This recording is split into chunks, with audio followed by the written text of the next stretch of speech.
all of this is being recorded and you're making choices and you're going to have to review it afterwards. Right? Like the concept of when you die. Exactly. St. Peter reviews your life. That's right. So in the Christian traditions, you have St. Peter, you have the Book of Life, right? What do you know about after-death experiences? Have you ever thought about it? Have you ever thought about where you're going to go when you die? It seems to me that maybe a lot of people haven't given that question the thought it deserves. And this was how I first heard about this thing, which is called the Life Review. And they, a lot of near-death experiencers, they report these series of stages of things that happen to them, like they're floating above their body, they go through a tunnel of light, and we've heard all of this. But the most important part for me in these stories, and you have thousands of people, right? You can just go on YouTube and listen to any of these near-death experiencers. But what Daniel called this thing called the Life Review was he called it a holographic panoramic review of your life. And what that means, and other near-death experiencers reported this, maybe about 20% of them, that you go through every single moment that you ever lived in like this virtual reality, three-dimensional panorama, but you see it from the point of view of everybody else, right? So if you were mean to someone, if you stabbed someone, or in Daniel's case, he was in special forces in Vietnam and he actually killed people. He said he had to experience what it was like to, get the bullet. And then more than that, experience what happened after that guy died, his wife, the guy who died, his wife and children, what kind of suffering they experienced. So it's like you're reviewing, like after a football game, right? Or after a match. You might sit there and review on the screen what happened. Right. Except this screen is like, fully immersive, the best VR you could ever have. It's like you're reliving the moment. So a couple of years ago, I was involved with a startup in Silicon Valley, and we took a game like League of Legends. You've probably heard of League of Legends, like the most popular, at least it was, esports game, right? And you've got all these guys on a field, but pretty much you play on a 2D screen, right? So we made it so you could replay the game, but you would put on a virtual reality headset, and it would seem like you were on the field in League of Legends, and you could replay from any point of view. Same with Counter-Strike Global Offensive was the one that I was thinking of, because in that game it's a first-person shooter, so you're like shooting people, and so literally you could go back and replay that game from the point of view of the person you shot, right? And so when I was experiencing this, it was reminding me of all these things these near-death experiencers have been telling us about this life review. And as an engineer and computer scientist, my question is always, well, how does that work? I mean, if you could replay every single moment in your life, even the moments when you weren't there, right, including like what happened to this guy's wife and what happened to their children, somebody has to record, going to replay it, right, if it's not being recorded. So, perhaps this whole game is being recorded, just like we do, in fact, on YouTube. The most popular content, other than the Joe Rogan experiences, is video games content. Is like the replay. I remember my nephew, when he was like 3 years old, like before he was even going to school, he would say to his father, my brother, I want to watch Star Wars. And my brother was like, you want to watch the movie? No, I want to watch that man and that woman play the Star Wars game on YouTube, right? It was like he was just watching them replay a recording of the video game on YouTube.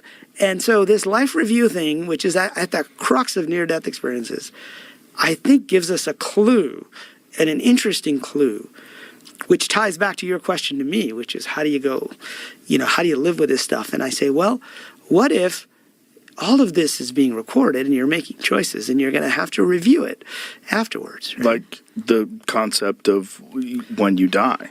Exactly. St. Peter reviews your life.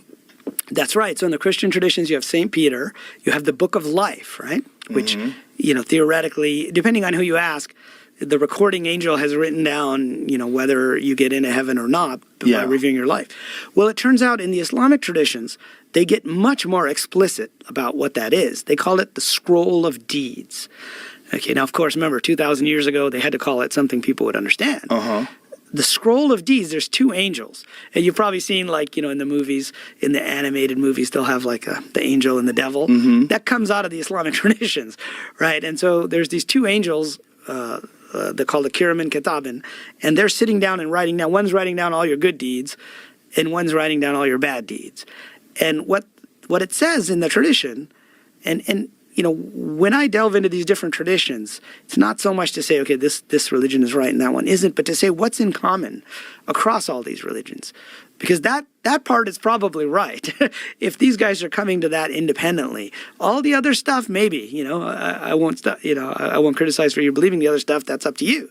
But that stuff is probably at the core of this thing called life and what happens after life. And so what it says in the Islamic traditions is your book will be laid open for you after you die. And you will be the reckoner, right? So we think of Judgment Day and we think of all this stuff. Mm-hmm. But what it's actually saying, now that's a metaphor. It doesn't mean there's like angels with a feather pen writing down what in Chinese, this is what happened this day, or in Arabic.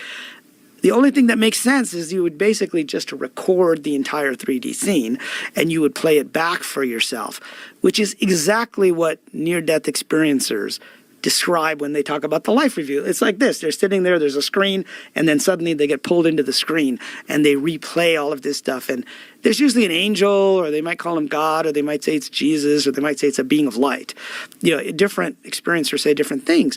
But they say that guy doesn't judge you. You're looking at it saying, oh, crap, I was going to try to be a better person to my wife this time around, and I wasn't, and I did this or I did that, or my kids, or, and they tell us that the moments that matter are the small moments in how you treat other people. Like, that's the thing you're most proud of, or you're like, damn, I treated that person in grade school. We all made fun of her, and I should have been her friend. Nearly all religions talk about some sort of judgment after you die in the next life. Christianity mentions this as well. Most prominent intellectual atheists just like to toss this aside without really dealing with this question, but it's been common enough throughout history. We really do have to sort this out. Now, while I've heard lots of anecdotal accounts of people dying and then coming back to life talking about what they've seen, I can't really talk about that in great detail, but what I can talk about is the fact that this is just another piece of evidence showing that there is something more out there than just the material world. That's right. People like Sam Harris and Richard Dawkins, they have it wrong. One thing that's interesting that you might want to look into is out-of-body experiences. Obviously, a little bit akin to near-death experiences, but there are many out-of-body experiences that have been documented and been put into peer-reviewed research. There are documented accounts of people saying they had out-of-body experiences while they were legally dead on the operating table and perfectly recounting to the doctors and other staff what was going on in another room 3 floors down, for example. Again, this is peer-reviewed research. You can look into some of this stuff as well. This has to be dealt with if we're really going to be scientific people pursuing ultimate truth. Just to expand on this, let me throw you a quick thought experiment. Imagine your mother wearing a red dress, standing at the kitchen sink, washing dishes. For many of you, that may have actually happened at some point in your life, and for others, that might be close enough to something that you can imagine that you can put those pieces together in your mind and actually visualize that. Now, let me ask you this. Where is that thought actually held? It's not as if doctors and surgeons could actually open up your brain and physically find that thought. That image that you had of your mother wearing the red sweater, washing dishes, it just doesn't actually physically exist anywhere inside your brain. Now, you can recount that image and bring it up again in your mind even as we speak. But perhaps the mind and the brain are two different things. As I said, that image doesn't actually physically exist in your brain. We can't find it somewhere on some sort of surgical expedition. It's just not there. But it definitely exists. But where? This is just more evidence that there is far more to life than just the material world that we interact with. And if you haven't considered any of this before, that's definitely something worth considering. All of this is just a mountain of evidence that keeps piling up towards the fact that there is far more to this world than just the material universe that we can interact with. And if that's something you haven't considered before, you probably should.